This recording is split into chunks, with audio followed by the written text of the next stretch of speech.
di sebuah desa tua yang selalu diselimuti kabut tipis setiap menjelang maghrib. Ada sebuah bisik-bisik tentang ajian kuno yang jarang disebut dengan suara keras.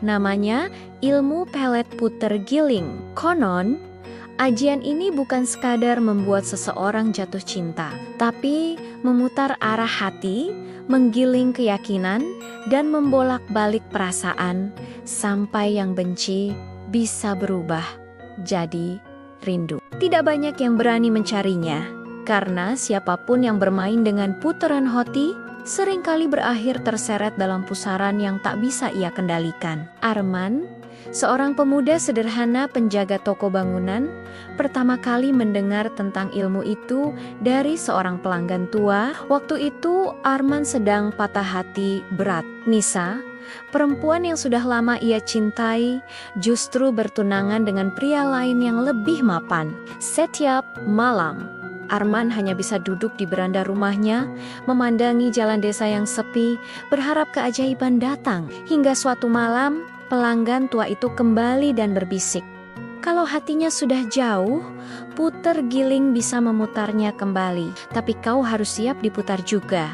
Rasa putus asa mengalahkan logika. Arman mengikuti lelaki tua itu ke sebuah rumah kayu di tepi hutan. Di sana tinggal seseorang yang dikenal sebagai Daeng Rama, sosok bersorban hitam dengan suara berat. Ia tidak langsung menawarkan bantuan. Ia hanya menatap Arman dalam-dalam, seolah membaca isi hatinya. Puter giling bukan memaksa, katanya pelan. Ia hanya mempercepat apa yang tersembunyi. Tapi jika kau salah niat, hatimu sendiri yang akan digiling. Ritualnya pun dimulai. Arman berpuasa mutih selama 3 hari, fokus hanya pada satu nama, Nisa.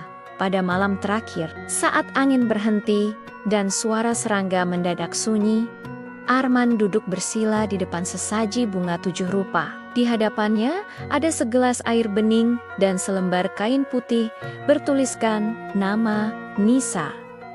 Daeng Rama mulai membacakan mantra dengan bahasa yang asing. Udara terasa berat. Api lilin meliuk tak wajar. Jantung Arman berdetak seirama dengan lantunan doa yang makin cepat dan dalam, seperti pusaran yang tak terlihat. Sejak malam itu, perubahan mulai terasa. Nisa yang biasanya dingin, mendadak sering memandang Arman lebih lama. Pesan singkat yang dulu jarang dibalas, kini dibalas cepat. Bahkan suatu sore, Nisa datang sendiri ke toko, hanya untuk bertanya hal sepele. Tatapannya berbeda, ada kebingungan dan kegelisahan, seolah hatinya sedang mencari arah baru. Arman merasa ajian itu bekerja. Hatinya berbunga, tapi ada rasa asing yang tak bisa ia jelaskan. Namun, puter giling tak pernah bekerja sendirian. Di sisi lain, tunangan Nisa, Farid, mulai merasakan keanehan. Nisa sering melamun, menyebut nama Arman tanpa sadar, bahkan menangis tanpa sebab. Farid yang awalnya sabar, mulai curiga. Ia mendatangi seorang ustaz yang hanya berkata, jika hati dipaksa berputar, ia akan mencari keseimbangan dengan caranya sendiri.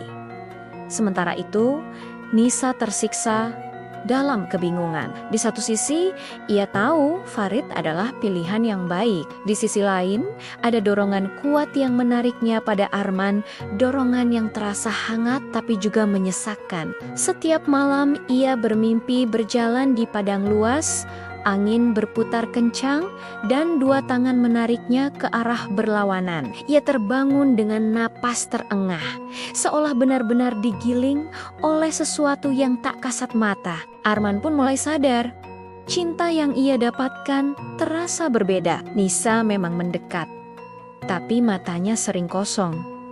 Tawanya tak lagi ringan. Ia jadi mudah cemas, mudah marah, lalu tiba-tiba menangis. Suatu malam, saat mereka duduk berdua, Nisa memegang dadanya dan berbisik, "Kenapa rasanya seperti ada yang memutar sesuatu di sini? Aku ingin berhenti, tapi aku tak tahu bagaimana." Kata-kata itu menghantam Arman. Ia teringat peringatan Daeng Rama, hatimu juga akan digiling. Dan benar saja, sejak Nisa semakin dekat, hidup Arman justru makin tidak tenang. Ia sering pusing tanpa sebab, mimpinya dipenuhi bayangan pusaran angin hitam. Usahanya di toko mulai kacau, seolah semesta menuntut keseimbangan atas sesuatu yang telah ia paksa. Konflik memuncak saat Farid mengetahui hubungan mereka. Alih-alih marah besar, Farid justru mendatangi Arman dengan wajah letih. "Kalau memang dia mencintaimu, aku akan mundur," katanya pelan. "Tapi pastikan itu benar dari hatinya, bukan karena sesuatu yang lain." Kalimat itu menusuk lebih dalam dari ancaman apapun. Arman mulai dihantui rasa bersalah yang tak tertahankan. Akhirnya, Arman kembali ke rumah kayu di tepi hutan. Daeng Rama seolah sudah menunggunya. "Ingin dihentikan?" tanyanya. Arman mengangguk, matanya basah. Sang tetua menghela napas panjang. "Memutar lebih mudah daripada mengembalikan. Kau harus rela kehilangan apa yang kau paksa dapatkan." Ritual pelepasan dilakukan pada malam tanpa bulan. Kali ini Arman duduk sendiri, tak ada harapan, tak ada permintaan, hanya penyesalan murni. Ia menyebut nama Nisa bukan untuk menariknya, tapi untuk membebaskannya. Angin tiba-tiba berembus kencang, memadamkan lilin dalam satu hembusan. Untuk pertama kalinya, dadanya terasa ringan, sekaligus kosong. Keesokan harinya, Nisa mendatanginya dengan wajah yang lebih tenang. "Aku ingat semuanya," katanya lirih. "Aku sempat merasa seperti bukan diriku sendiri. Sekarang, aku tahu harus memilih dengan sadar." Ia tersenyum kecil, jujur, lalu memilih berjalan sendiri untuk sementara, menata hatinya tanpa tekanan. Arman tidak mendapatkan Nisa. Farid pun tidak langsung kembali padanya. Tapi mereka semua belajar bahwa hati bukan benda yang bisa diputar sesuka keinginan. Beberapa bulan kemudian, Arman membuka usaha kecil sendiri. Lebih fokus pada hidupnya. Sesekali ia masih melihat Nisa di pasar. Dan mereka saling menyapa dengan tenang. Tanpa pusaran, tanpa tekanan. Desa itu kembali sunyi. Namun kisah tentang ilmu puter giling tetap beredar, kini dengan tambahan peringatan baru. Siapapun yang mencoba memutar hati orang lain harus siap jika takdir justru memutar hidupnya sendiri. Karena cinta sejati tidak datang dari mantra, melainkan dari keberanian untuk menerima, bahkan jika itu berarti melepaskan. Dan di setiap hembusan angin malam yang berputar pelan, orang-orang tua masih berbisik, hati manusia bukan untuk digiling. Ia hanya bisa dipeluk dengan tulus.